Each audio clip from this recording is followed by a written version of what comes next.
The other thing we want to look at is the thickness of the skirt material.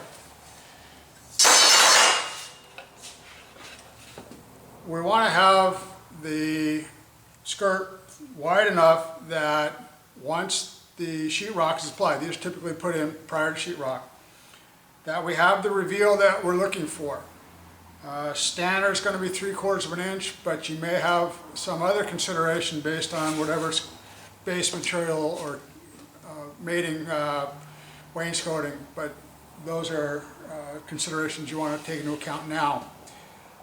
So let's say we have a 40-inch wide rough opening. This is the framed opening. There's going to be 1/2-inch sheetrock on each side. So our finished opening is going to be 39 inches. When we build this thing, we want to take into account that we need, when this thing is against the wall, we need 3/4 of an inch, typically showing as a reveal, plus enough material to affix to the wall and have the sheetrock come down. So one side is going to be, your choices on this is one side can be thicker. So you can get material that's going to come in at 1.25 inches, but you can't do that on both sides. It's going to be really difficult to try and fit this big heavy stair where it's built exactly the same size as your rough opening, 40-inch.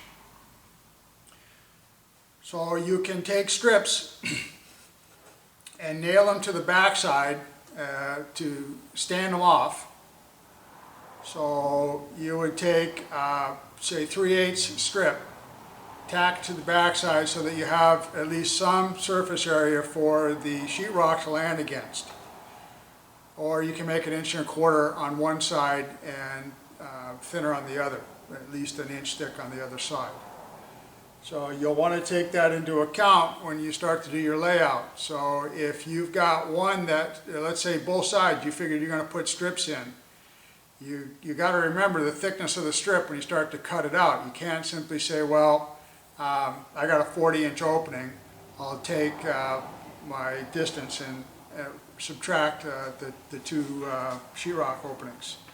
The next consideration that you have to have for your treads is what's the final width plus the 2 depths of the dado that you're putting in for the treads to be received in, the housing aspect of it. So if you're running, say, 1/2 inch, typically it's not quite 1/2 inch, but for math it'd be easier. You're running 2 1/2-inch dados. You need to add that full 1 inch, 2 times the 1/2 inch, to your stair dimension so that the treads are going to be the inside skirt to skirt measurement. The treads need to be 1 inch wider. If you're running 3/8, it has to be 3/4. Or you'll find that your treads are exactly the width of the inside opening and now you can't do anything with the housing aspect. That's an easy one to overlook.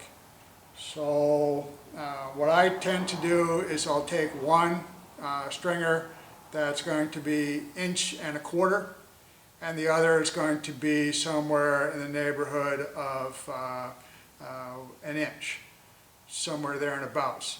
That allows me to take one side and screw it directly into the studs and then fur out the other side and nail or screw that off. It's a whole lot easier than trying to fit something exactly the right size into an opening. That almost never works.